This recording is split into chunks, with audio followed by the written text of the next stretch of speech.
มาควดเนาะเพราะว่าเราสิมาพาทุกคนไม่เหม็นเลยทั้งบ้านน้องออนเหาะเหม็นเนาะเหม็นเอาทางอื่นบ่ฮู้กันเหาะอะไรแล้วว่าเหม็นทุกคนเบิ่งเลยรู้ว่าทางฝั่งไทยมีบ่นะบ่มีทางฝั่งลาวมีก็มีแต่ยามเดือนนี้เนาะมีเดือนนี่ก็บ่มีเอ้ามันข้างอยู่นี่กกกันเดียวนี่มันลงมาเนี่ยเบิดเลยตกดินแต่ว่ากันยังเห็ดมีให้เบิ่งอยู่มาควดเนี่ยมาควดในส่วนลายมันเกิดตามหิมเซ่เนาะท่านบอกเกิดแบบว่ามันมาเกิดตามหิมเซ่เพราะมันไก่หนาหมากมันต้องการน้ำสูงเนาะมันคือหมากในอื่นหมากในอื่นมันคือหมากเคาะยังมันเกิดตามทุ่งไร่ทุ่งนาไหลแต่ว่าหมากมีหิมเซ่อยู่ใส่มันก็มีกลมหัวอยู่หันเนาะตามหิมเซ่เท่านั้นอ่ะตามหัวตามห้องยังของบ่มีหรือว่าตามหัวยังของบ่มีมันมาเกิดตามหิมเซ่โลนนะมันน้ำเซโลนมีบางแดก็ต้องมีหมกหัวนะ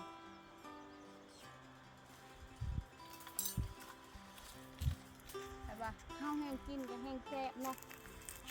เห็นคอมเมนต์ FC ว่าเสียงน้องออนคือเว้าแท้น้องออนบ่ทันได้มีไม้เด้อทุกคนเดี๋ยวน้องออนได้เงินก่อนน้องออนสิไปซื้อไม้เนาะ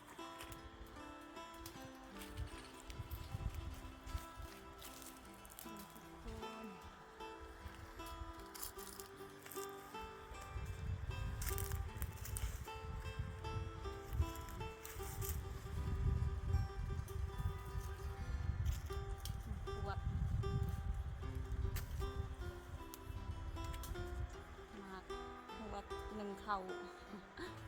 มาขวดเข่าหนึ่งผู้หัวทางไทยห้องหมันยังเนาะคอมเมนต์บอกน้องไม่ได้ทุกคน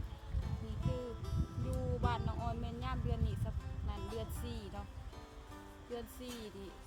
จังมีหมากอันนี้กินปีละเทื่อเนาะมิดย่ามมิดเดือน4ไปแล้วก็มันก็ล่นทิมเบิดเดือน5ก็มีอยู่เล็กน้อยเนาะ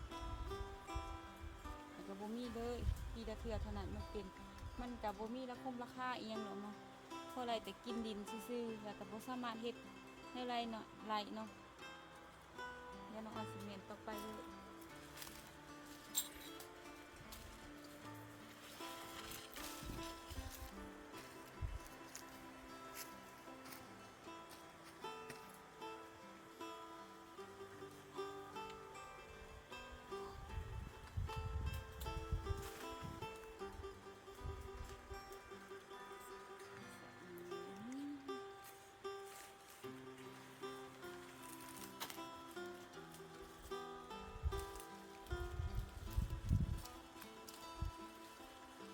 ระวังมาขวดกับผู้สาวลาวจะได้บ่จะเสียบตัวกันว่าซั่น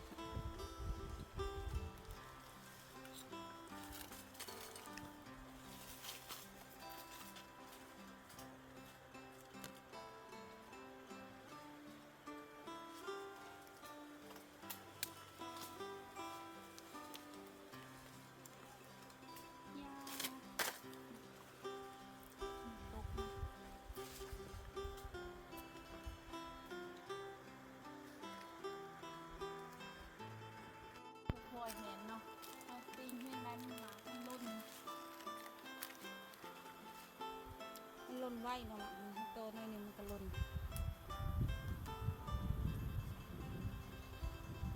จะแสบเนาะมาเริ่มมากินกับน้องออนซาลาไตเนาะรู้ว่าทางอื่นก็มีอยู่บ่ทางบ้านน้องออนยังมีเริ่มมาขวดก็ว่าเป็นหมากขวดหมากม่วงก็มีอยู่ของมาอีวานก็มีได้ชนิดนะของใหม่ว่ามีราคาเนาะเลยเสื้อลายกับมีตะวันคนตำวันเองเนี่ยไปกินเนาะกินซื้อๆกับกระมาเนาะซื้อคายกับบ่ได้หรอกเพราะว่ามันบ่มีนะบู๊ว่าแถวในเมืองเองเขาก็สิกินบ่ถึงเอาไปคายเขาจะกับบ่เคยกินเขาจะกับบ่ซื้อเนาะเพราะฉะนั้นจะคนกับบาทกินเนาะแซ่บเนาะน้องอ่อนจุปากลำเบิดแถวกระลำ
เอากับพาทุกคนมากินมาควด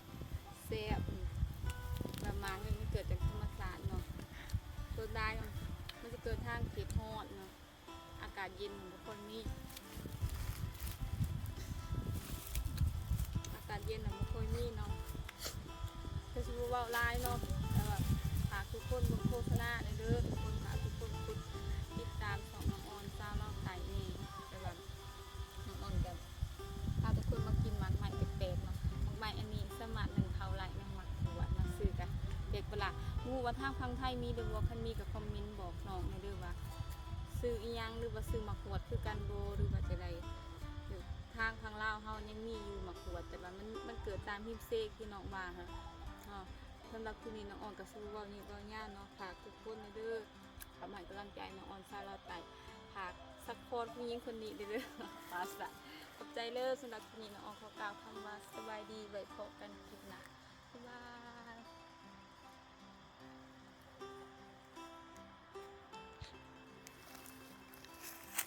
ไปเมื่อ